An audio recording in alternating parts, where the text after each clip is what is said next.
6 a.m. sharp. My phone blows up with 911 dispatch. "Sir, you're trespassing on private property. Leave the ranch now." My ranch, the 50-acre sanctuary I bought to save my disabled veteran brother's life. The only place his PTSD nightmares finally fade. The caller? HOA tyrant Stella Worthington, raging that her spoiled son Trevor desperately needs my land for his custody battle. Using her 3 grandkids as pawns, demanding the deed by sunrise. What she didn't know: she's been harassing the county sheriff for months. Her darling boy? Midnight ATV raids, revving at 3 a.m. outside my brother's bedroom, shattering his rare peace. Smashed fences, slashed irrigation lines. When I confronted her about the damage, this entitled witch showed her true face. "Move along, trailer trash, you don't belong here." Every trespass, every insult, every threat, fully documented. Airtight felony case ready to crush their family. The hammer is falling. What would you do if someone weaponized innocent kids to destroy your war hero's sanctuary? My name is Tom Bridgewater, and I've been county sheriff for 22 years. But this story isn't about my badge and uniform. It's about family, sacrifice, and what happens when entitled people push the wrong guy too far.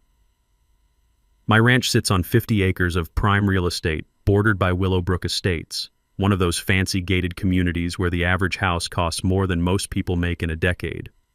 I bought this place 5 years ago, not for investment or prestige, but because my younger brother Eddie needed somewhere to heal. Eddie came back from Afghanistan with pieces missing. Not just the leg he lost to an IED, but parts of his soul that desert sand and roadside bombs had stolen. The VA doctors pumped him full of pills and sent him to group therapy sessions in sterile conference rooms. Nothing worked. He was spiraling toward a darkness I'd seen claim too many good soldiers. Then we found this ranch. Something about the wide open spaces, the smell of hay drying in summer heat, the rhythmic sound of cattle moving through tall grass. It brought Eddie back to us. He started sleeping through the night without screaming. His hands stopped shaking when he worked with the horses. For the first time in 3 years, my little brother smiled.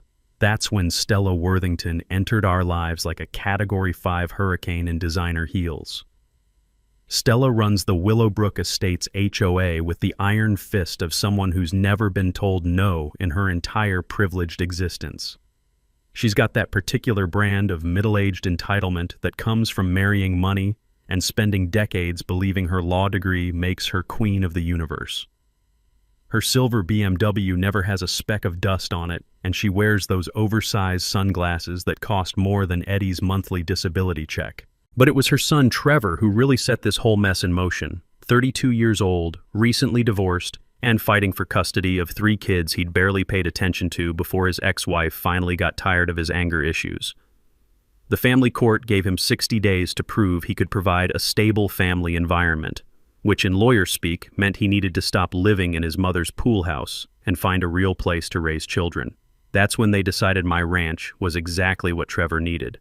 Never mind that it wasn't for sale. Never mind that Eddie and I had built a life there, that every fence post and barn beam represented hope for my brother's recovery. In Stella's world, people like us were just obstacles to be removed. The first sign of trouble came on a Tuesday morning in early March. I was feeding the horses when I noticed fresh tire tracks cutting through my east pasture. Someone had driven straight through my fence line, leaving a gap wide enough for cattle to wander onto the county road. The tracks led right up to the property boundary with Willowbrook Estates. I figured it was just some teenager joyriding, maybe took a wrong turn and panicked. Fixed the fence, reinforced it with extra posts, and thought that was the end of it.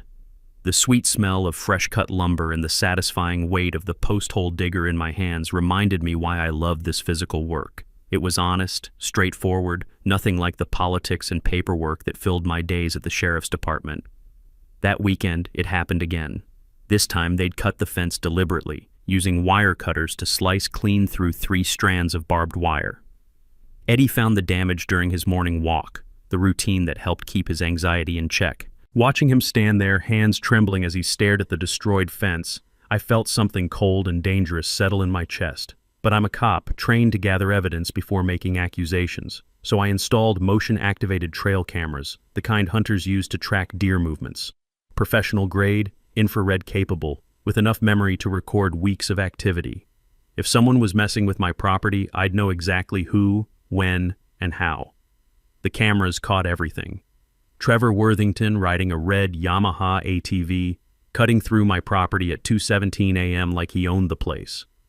The infrared footage showed him weaving between my cattle, revving the engine loud enough to spook the horses, then stopping to take cell phone pictures of my barn and equipment shed. Not just passing through, actively surveying like he was planning something. I watched 3 nights of footage that told the same story. This wasn't some confused neighbor taking a shortcut. This was deliberate trespassing by someone who'd clearly been studying my property layout. The 4th night brought escalation. Trevor arrived with a friend, both of them carrying surveying equipment, an optical level, measuring chains, wooden stakes. They spent 2 hours marking boundaries, taking measurements, and driving stakes into my soil like they were planning construction. The arrogance was breathtaking. That's when I made my first tactical error. Instead of confronting them directly, I decided to document everything by the book. 22 years of law enforcement had taught me that solid evidence beats angry accusations every time. So I watched, recorded, and built my case file like I was preparing for court testimony.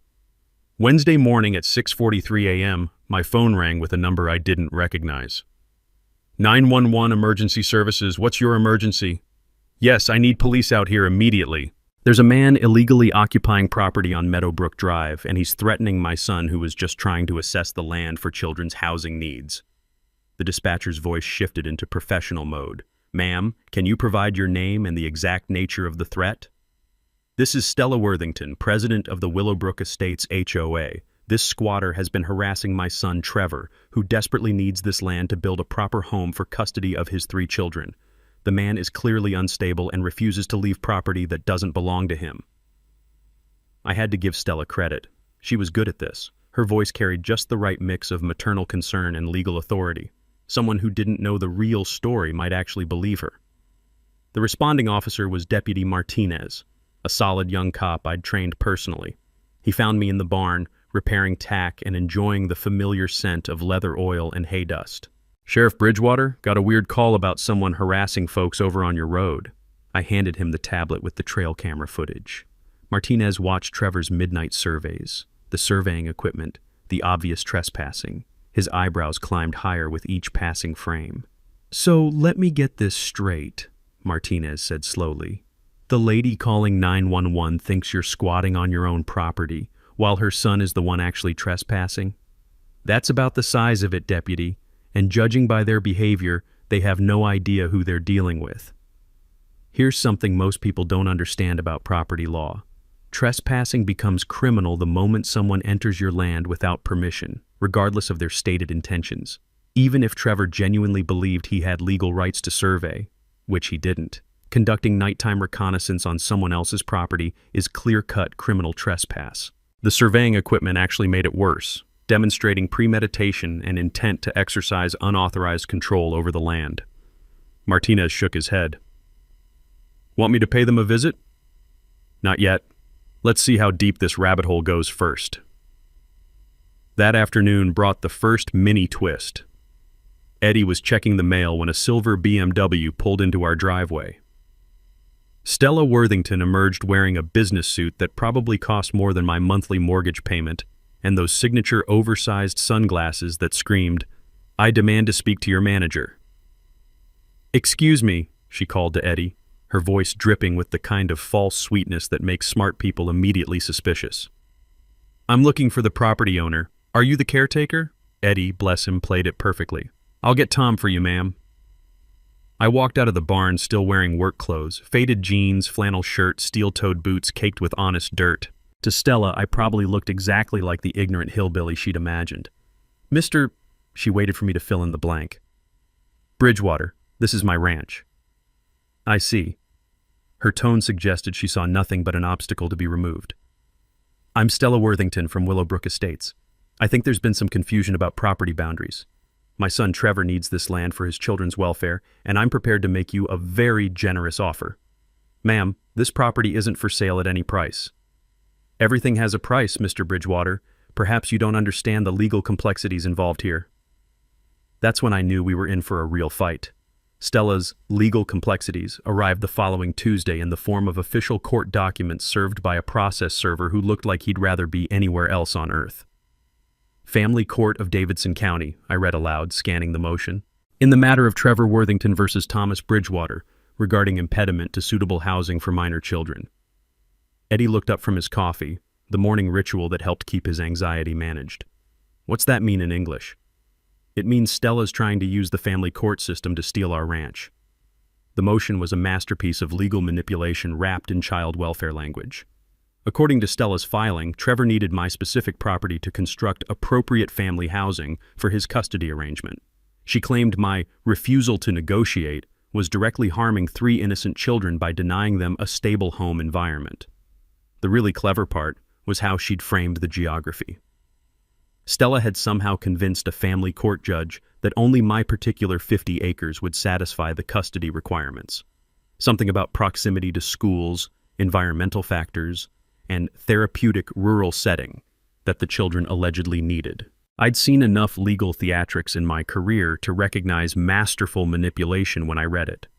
Stella was using those 3 kids as human shields, betting that no judge would want to be the one who denied children a proper home. But here's what Stella didn't know. Family court judges deal with parental manipulation every single day. They develop finely tuned radar for detecting when someone is weaponizing children's welfare for personal gain. The court-ordered property evaluation arrived Thursday morning. Janet Morrison, a certified real estate appraiser, spent 3 hours walking every acre while I followed along answering questions. Interesting case, Morrison said as we stood near the eastern fence line. Usually these custody housing requirements are pretty flexible. Mind if I ask what makes this specific property so essential? That's what I'd like to know. Morrison had that professional demeanor that comes from years of navigating property disputes, but I caught her exchanging puzzled glances with her assistant when she thought I wasn't watching. The morning air carried the clean scent of dew-covered grass and that particular stillness that comes just before the world wakes up. Peaceful, honest, nothing like the legal games being played around us. Have you had any interactions with the petitioner or his family? I handed her a tablet loaded with trail camera footage. Morrison watched Trevor's midnight surveys, her professional expression shifting to something between alarm and disbelief. Mr. Bridgewater, this footage shows clear trespassing behavior. Have you filed charges? Not yet. I'm giving them rope to hang themselves with. Here's something most people don't realize about court-ordered property evaluations. The appraiser isn't just looking at market value or building suitability. They're also assessing whether the current situation involves harassment, intimidation, or other factors that might influence their recommendation. Documented evidence of trespassing and property damage creates what lawyers call adverse possession concerns, basically proving that one party is already acting like they own property that legally belongs to someone else. Morrison's report, filed 3 days later, was a thing of beauty. Professional, thorough, and absolutely devastating to Trevor's case. She'd documented not just my property's excellent condition and clear title, but also the concerning pattern of unauthorized access that suggested potential harassment of the current legal owner. That's when Stella made her second major escalation. Saturday morning brought 3 black SUVs rolling down my driveway like a presidential motorcade. Out stepped Stella, Trevor, and what I assumed was their legal team. 4 people in expensive suits carrying briefcases and attitudes. Trevor looked exactly like what central casting would order for entitled rich kid approaching middle age badly. Soft around the middle, designer jeans that had never seen honest work, and that particular brand of nervous aggression that comes from having mommy fight your battles your entire life. Mr. Bridgewater, Stella announced, this is my legal team. We're prepared to make you an offer you can't refuse. The lead attorney, a sharp-faced woman named Patricia Kellerman, stepped forward with documents already prepared. We're offering $2.5 million for immediate sale and 30 days to vacate. $2.5 million. For a property I'd bought for $600,000 just 5 years earlier. Either they were desperate, or they had plans that would make my ranch worth far more than anyone knew. Ma'am, I told you before, this property is not for sale. Trevor finally spoke up, his voice carrying that whiny edge of someone accustomed to getting his way through tantrums. Look, man, I got kids who need a home. You're just being selfish. Son, Your housing situation isn't my responsibility. That's when Stella played her ace card. Mr. Bridgewater, perhaps you don't understand. We have legal options if you continue being unreasonable. Stella's legal options revealed themselves the following Monday when I arrived home from my shift to find Eddie standing in our destroyed east pasture, hands shaking as he stared at the carnage. Someone had driven through my property with heavy equipment, not just an ATV this time, but something with serious weight and cutting power. Fence posts had been snapped at ground level, wire strands cut and tangled, and my main irrigation line severed in 3 places. Water sprayed from broken PVC pipes, turning sections of pasture into muddy swamps that smelled like diesel fuel and destruction. "Tom, they came in broad daylight," Eddie said, his voice carrying that tight control he used when fighting off panic attacks. Big truck with some kind of blade attachment. Driver wore a baseball cap, couldn't see his face. I knelt beside the largest pipe break, running my fingers along the cut edges, clean slices, made with precision tools. This wasn't random vandalism. Someone had deliberately targeted my water system with surgical accuracy. The trail cameras had been disabled too, not destroyed but carefully repositioned to face the ground. Someone familiar with surveillance equipment had neutralized my security without leaving obvious evidence of tampering. "Eddie, go inside and take your medication. I'll handle this." As my brother walked toward the house, I noticed his limp was more pronounced than usual. Stress always made his war injuries worse, and watching someone systematically destroy the place that had given him peace was pushing him toward a breakdown I couldn't allow. That evening brought a knock at my door. Trevor Worthington stood on my porch wearing work boots that had never seen dirt, and a concerned expression that didn't reach his eyes. "Hey man, heard you had some trouble with vandals. Real sorry about that." "Is that right?" "Yeah. My mom sent me over to see if you needed help with repairs. She feels terrible about what happened." The audacity was breathtaking. Trevor was standing there offering to fix damage he'd almost certainly caused, fishing for information about my response while pretending to be a good neighbor. "That's mighty considerate of your mother. Look, I know we got off on the wrong foot with this whole property thing, but I'm just trying to do right by my kids, you know? Maybe we could work something out that benefits everybody." Here's what Trevor didn't know. When someone damages critical infrastructure on a working ranch, they're not just vandalizing property, they're potentially creating life-threatening situations for livestock and dangerous environmental conditions. Severing irrigation lines can kill cattle during hot weather, and the combination of standing water and electrical systems creates electrocution hazards. Under Texas agricultural protection statutes, this type of damage qualifies as felony criminal mischief, with enhanced penalties. What kind of arrangement did you have in mind? Well, you obviously can't afford to keep fixing this stuff every time some punks decide to mess with your place. My mom knows people in county government. Maybe we could get you some kind of security patrol, help protect your investment. The mini twist revealed itself in Trevor's casual mention of every time, confirming this wasn't a one-off incident, but part of a planned campaign of harassment designed to make ranch ownership financially unsustainable. "Son, I appreciate the offer, but I can handle my own security." Trevor's mask slipped for just a moment, revealing something cold and calculating underneath the fake concern. "Look, man, maybe you don't understand how things work around here. This is a nice area, property values matter, and sometimes change is inevitable whether people like it or not." Is that a threat? Just reality. Ask anyone in the development business.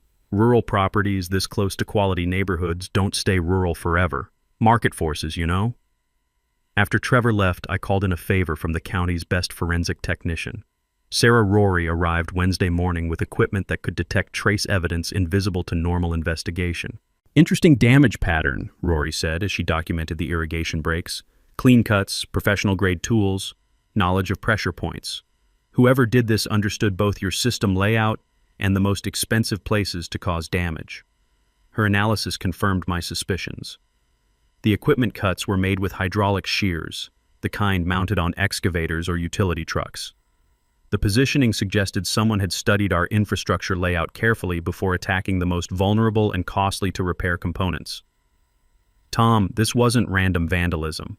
Someone with construction experience planned this specifically to maximize financial impact while staying just below felony damage thresholds." That afternoon brought the week's final escalation. Eddie was working in the barn when he heard vehicle engines approaching. Through the window, he watched 3 pickup trucks circle my property, staying just outside the fence line but making their presence unmistakably clear.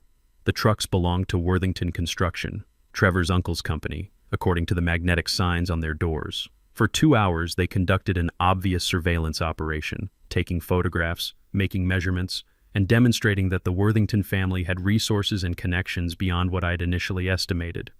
The message was clear: escalate or surrender, because this was just the beginning. Sometimes the most important discoveries come from the most unlikely sources. Thursday evening, my phone rang with an unknown number from Fort Worth. The voice on the other end was female, nervous, and carried the distinctive accent of East Texas. "Is this Tom Bridgewater who owns the ranch on Meadowbrook Drive?" "Yes, ma'am. Who's calling?" "My name is Angela Martinez. I used to be Angela Worthington until 6 months ago. Trevor's my ex-husband." The pieces started clicking into place. "What can I do for you, Mrs. Martinez?" "I saw the news story about Trevor needing land for custody. Mr. Bridgewater, that man is lying to everyone, including the court. I need you to know what you're really dealing with." For the next 30 minutes, Angela painted a picture that turned my understanding of the situation completely upside down. Trevor hadn't lost custody due to housing issues.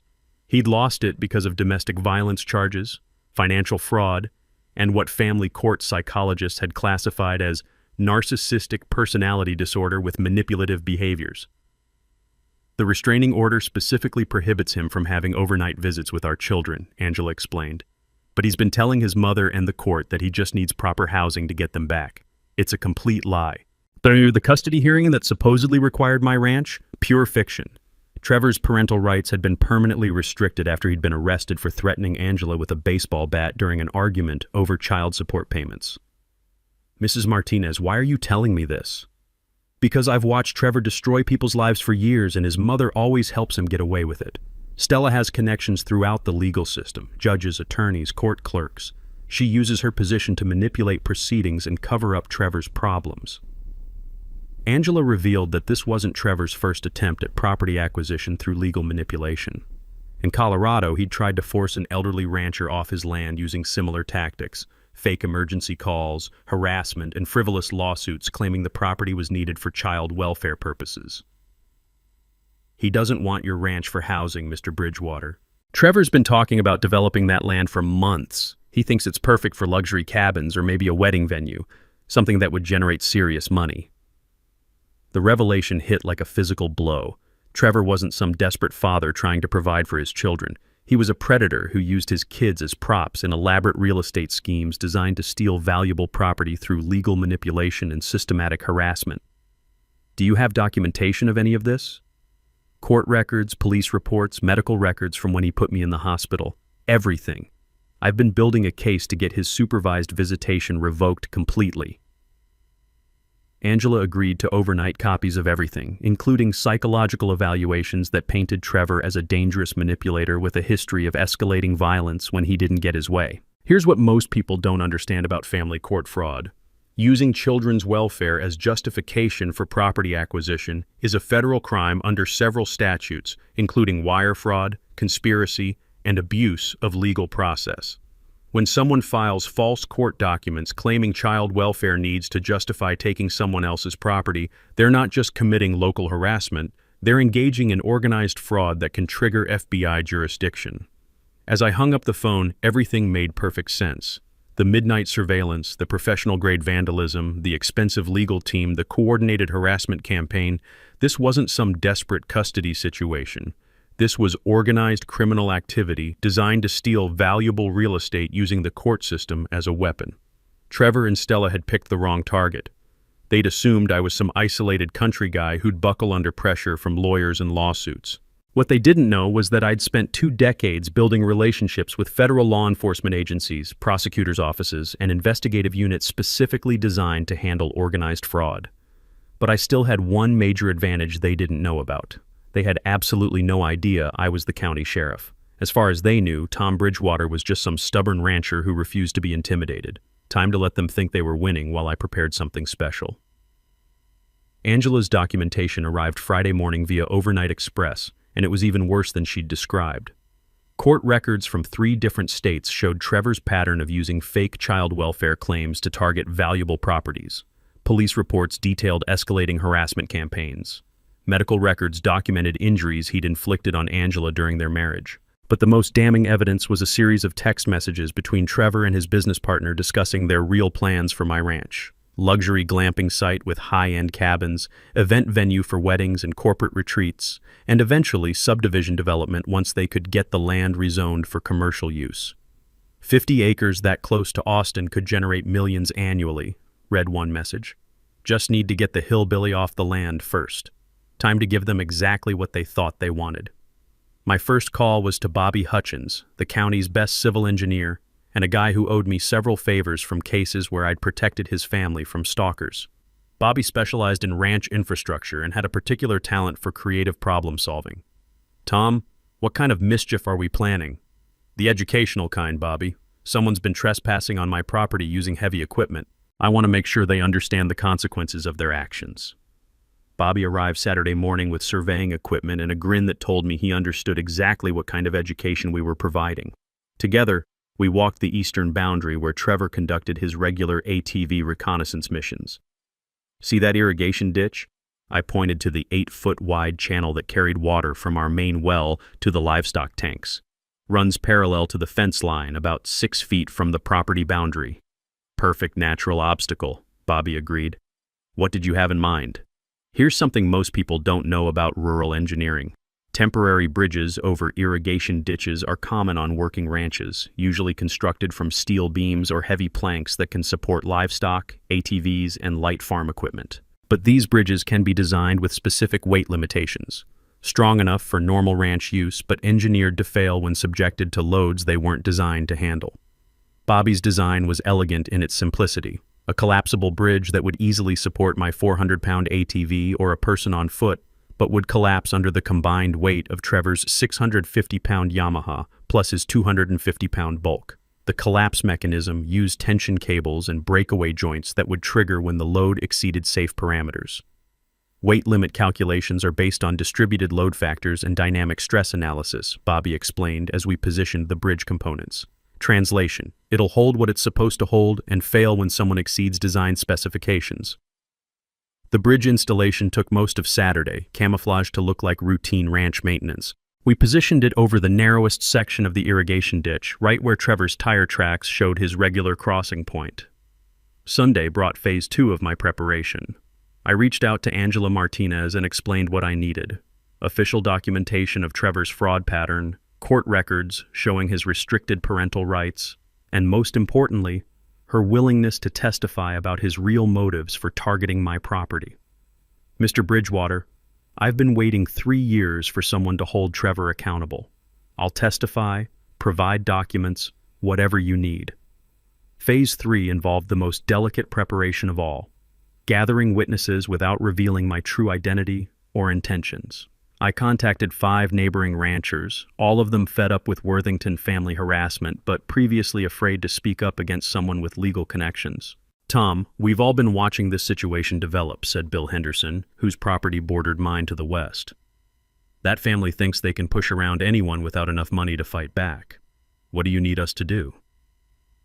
The final phase required equipment I normally used in my law enforcement role: professional-grade recording devices, evidence collection materials, and communication gear that would document everything in court-admissible quality. I also quietly arranged for Deputy Martinez to be on duty the following Saturday, positioned close enough to respond quickly when needed, but far enough away to avoid spooking Trevor into changing his routine. By Thursday, everything was in position. The bridge sat innocently over the irrigation ditch, looking like it had been there for years. Trail cameras were repositioned to capture multiple angles of the crossing point. Recording equipment was tested and ready. Eddie had noticed the preparations and asked direct questions about my intentions. I explained the situation honestly. Trevor was going to trespass one more time, encounter a completely legal defensive obstacle on my property, and face the consequences of his choices in front of witnesses who could testify about his behavior. Just promise me something, Tom. Don't let this destroy what we've built here. Eddie, what we're doing is protecting what we've built. Sometimes you have to stand up to bullies, or they never stop pushing. Saturday night was forecast to be clear and warm. Perfect weather for ATV riding. Trevor hadn't missed a weekend reconnaissance mission in 6 weeks. Time to see if he'd maintain his perfect attendance record. Friday afternoon brought Stella's most desperate gambit yet, and it arrived in the form of a personal visit that reeked of expensive perfume and barely controlled panic. I was repairing fence in the south pasture when her silver BMW crunched down my gravel driveway, followed by a black Mercedes that probably cost more than Eddie's annual disability payments. The afternoon sun caught the metallic paint as both vehicles parked with military precision near my front porch. Stella emerged wearing what I'd learned to recognize as her serious negotiation outfit, navy blue business suit, minimal jewelry, and an expression that suggested she'd rather be performing root canal surgery on herself. The Mercedes disgorged 2 passengers, a heavy-set man in an expensive suit who moved like hired muscle, and a sharp-faced woman carrying a briefcase that screamed high-end legal representation. "Mr. Bridgewater," Stella called across the yard, "we need to discuss your situation urgently." I set down my wire stretchers and walked over, still wearing work gloves stained with honest dirt and sweat. The contrast between their corporate armor and my rancher's uniform was probably exactly what Stella had hoped for. Intimidation through obvious wealth disparity. "Afternoon, Mrs. Worthington. What brings you by?" The sharp-faced woman stepped forward with the confident aggression of someone accustomed to winning through paperwork and legal threats. "Mr. Bridgewater, I'm Victoria Walsh, representing the Worthington family interests. We're prepared to make you a final offer." She opened the briefcase with theatrical precision, revealing documents that had clearly been prepared by teams of lawyers billing at premium hourly rates. The top sheet showed numbers that made my rancher persona almost choke on surprise. $3.7 million, Walsh announced. "Cash settlement, 30-day closing, all legal fees paid by our clients. This represents fair market value plus a substantial premium for your inconvenience." $3.7 million. Either they were completely insane, or my 50 acres sat on something worth far more than agricultural land should be valued at. "Ma'am, I've told Mrs. Worthington repeatedly that this property is not for sale." Stella's composure cracked just enough to reveal the desperation underneath her polished exterior. "Mr. Bridgewater, you need to understand the bigger picture here. My son's children are depending on this arrangement. We have legal proceedings in motion that you cannot win." The heavy-set man finally spoke, his voice carrying the flat menace of someone who'd delivered threats professionally for years. "Sometimes people don't realize how expensive it gets to fight City Hall. Legal fees, court costs, property damage from ongoing vandalism. It adds up fast. Here's what they didn't know. Implicit threats made in the presence of witnesses constitute criminal intimidation under Texas law, especially when delivered by parties already engaged in documented harassment campaigns. The casual mention of ongoing vandalism essentially amounted to a confession that they were responsible for my irrigation damage." "Are you threatening me, sir?" "Just explaining economic realities," the man replied. "Smart people recognize when resistance costs more than cooperation." Walsh stepped forward again, clearly trying to regain control of negotiations that were spiraling into overt intimidation. "Mr. Bridgewater, we're offering you generational wealth for property that's costing you money every month. Insurance, taxes, maintenance, ranch ownership is expensive. And if I decline this generous offer," Stella's mask slipped completely, "then you'll discover exactly how expensive it gets to fight people with unlimited resources and excellent legal connections. Family court judges don't like men who put their pride ahead of children's welfare." The mini twist revealed itself in Stella's slip about unlimited resources, confirming that this wasn't just about Trevor's housing needs, but about a much larger financial operation with serious money behind it. "Mrs. Worthington, I think you've mistaken me for someone who can be intimidated by lawyers and veiled threats." "We'll see about that," she snapped, abandoning all pretense of polite negotiation. "Victoria, show him the alternative." Walsh produced a second set of documents, preliminary legal filings that would trigger a cascade of court proceedings, regulatory investigations, and bureaucratic harassment designed to make property ownership financially impossible. "Eminent domain petition for public utility expansion," Walsh explained with obvious satisfaction. "Environmental impact studies requiring expensive soil testing. Zoning compliance reviews that could take years to resolve.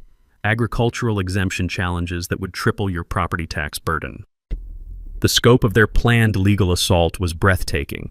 A coordinated attack using multiple government agencies and court systems to drown me in proceedings that would cost hundreds of thousands to defend against.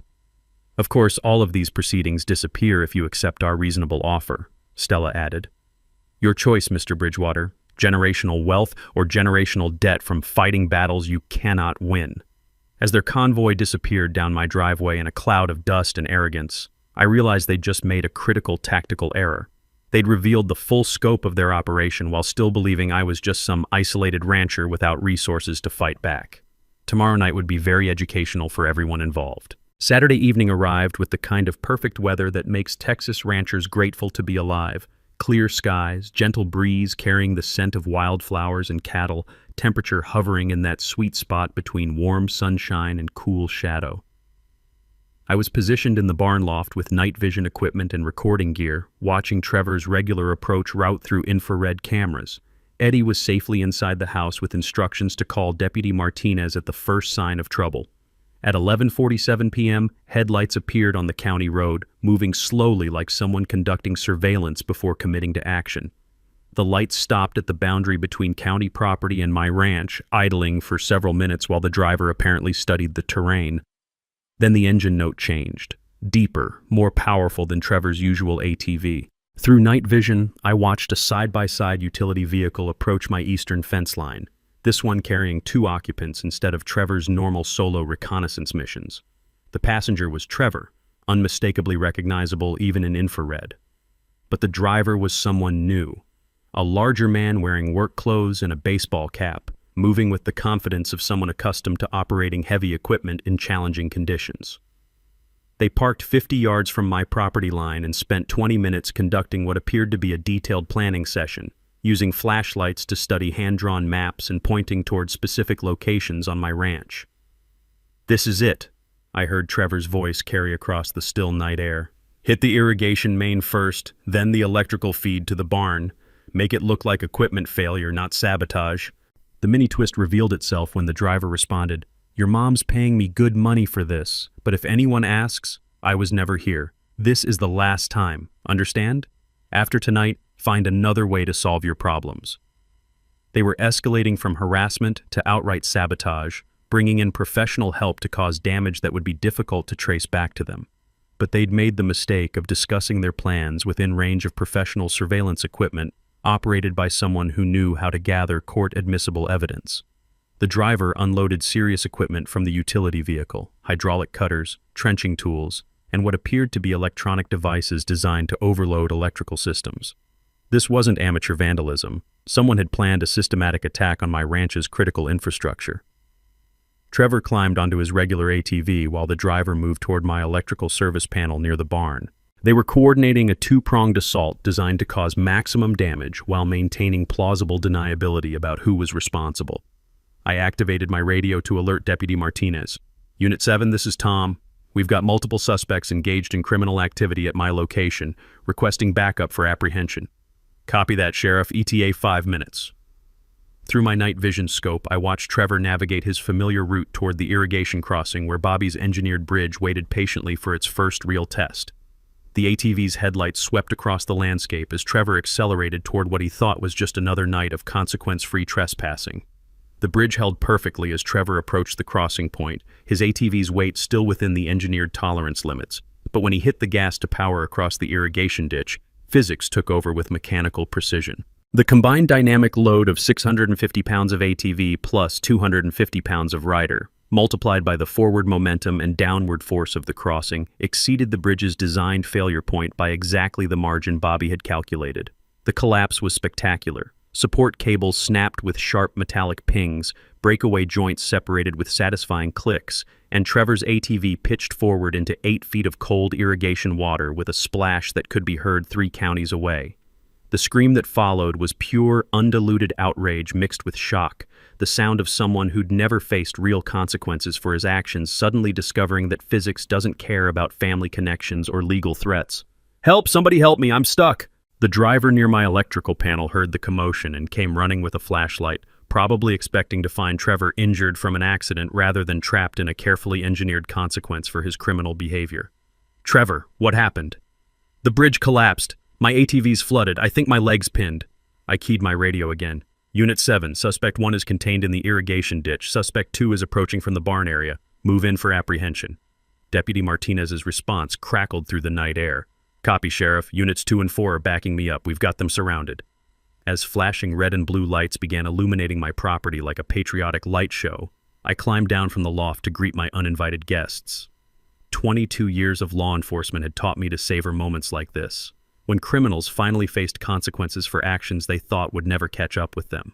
Time for some introductions that would change everyone's understanding of this situation permanently. The sound of sirens cutting through the quiet night air brought Stella Worthington racing to my property faster than I'd ever seen that silver BMW move. She arrived just as Deputy Martinez was setting up floodlights around the irrigation ditch where Trevor sat waist-deep in muddy water, his expensive ATV completely submerged and his dignity even more thoroughly soaked.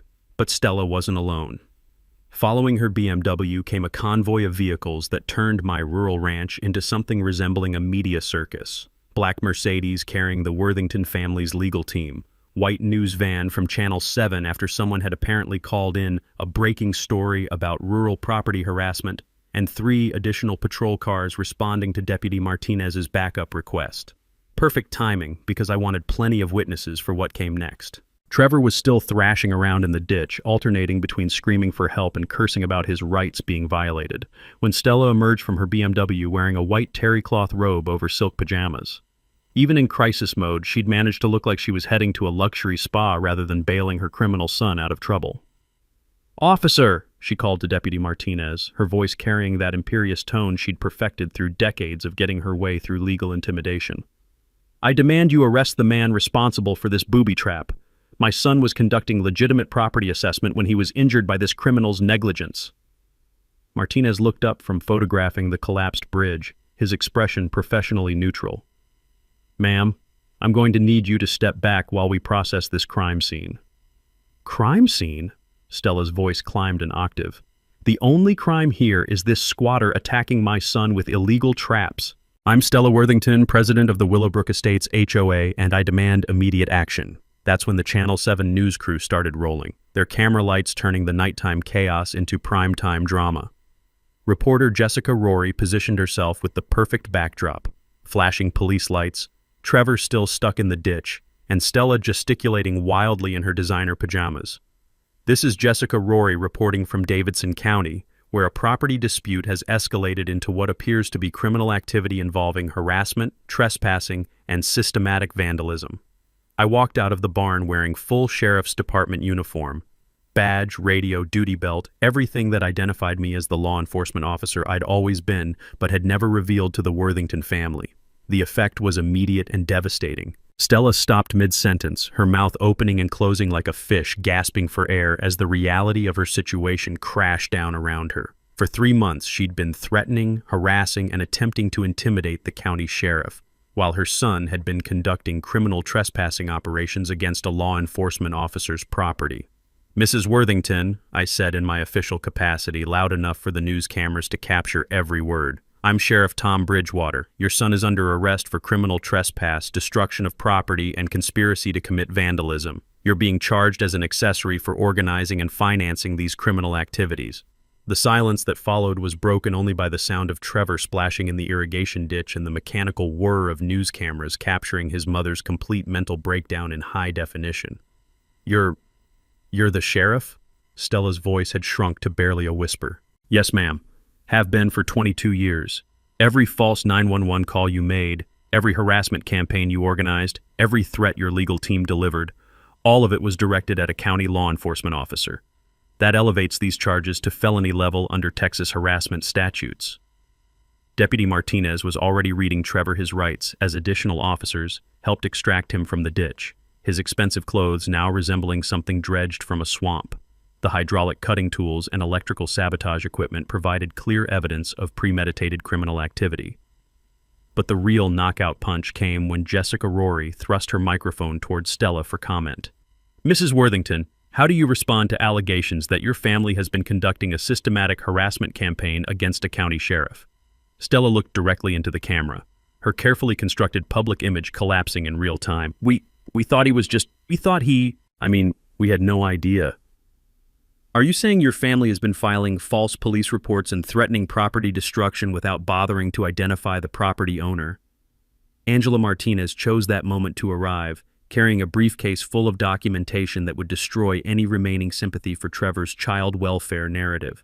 The news cameras captured her emotional testimony about Trevor's real history, the domestic violence, the custody restrictions, the pattern of using fake emergencies to steal valuable property.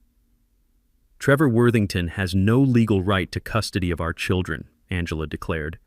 This entire harassment campaign was designed to steal valuable land for commercial development, using innocent children as props for real estate fraud. As Trevor was loaded into a patrol car and Stella faced questions she couldn't answer, I finally understood why this moment felt so satisfying. For once, people who thought money and connections made them immune to consequences were learning that some things, like justice, can't be bought. The legal aftermath unfolded with the methodical precision of a well-designed dominoes display.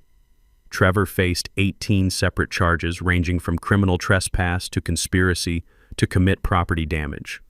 His hired saboteur, a construction foreman named Danny Walsh, who'd been feeding his gambling addiction with Worthington money, received immunity in exchange for testimony about the organized nature of their harassment campaign.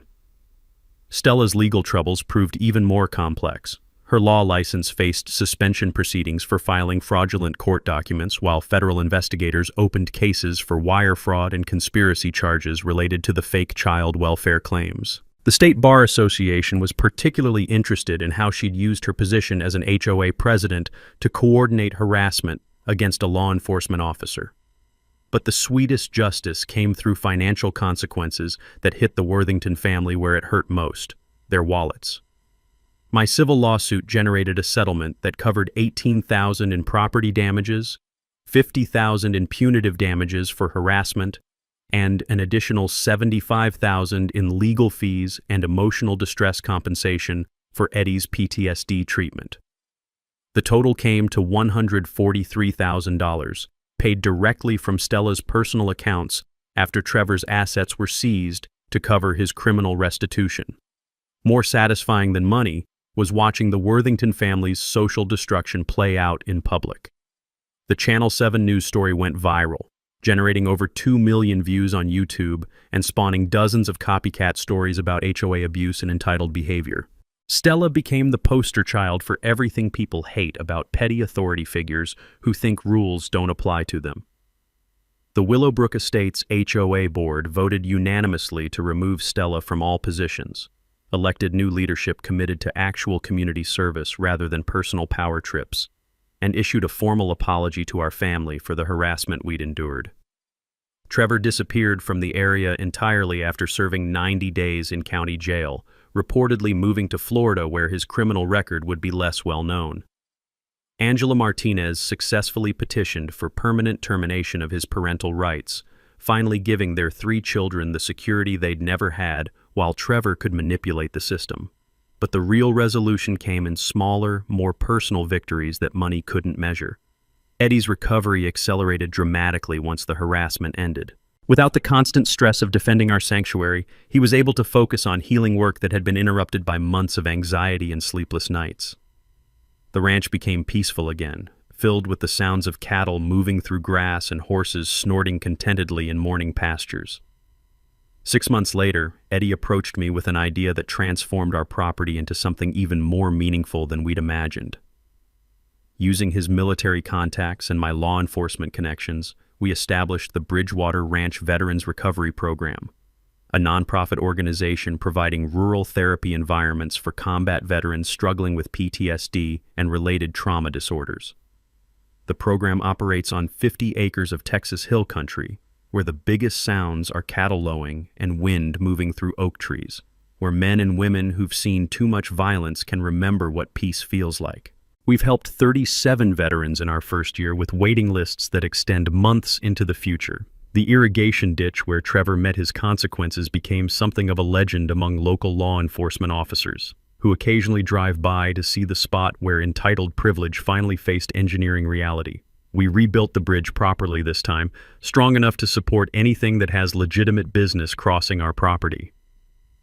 Angela Martinez brings her children to visit occasionally, and it's remarkable watching kids who spent years walking on eggshells around their father finally experience what normal family stability looks like. They love feeding horses and collecting eggs from our chickens, simple country pleasures that remind everyone involved why this land was worth defending. Every evening, Eddie and I sit on the front porch watching sunset paint the western sky in shades of gold and crimson, drinking coffee from mugs that taste like satisfaction, and listening to sounds that money can't buy: peace, security, and the knowledge that sometimes good people win when they refuse to give up. Thanks for hanging out with us on HOA Stories, where the HOA Karens meet their match. If this story had you cheering or cringing, go ahead and like the video, drop a comment with your reaction, and hit subscribe so you're ready for the next wild HOA tale.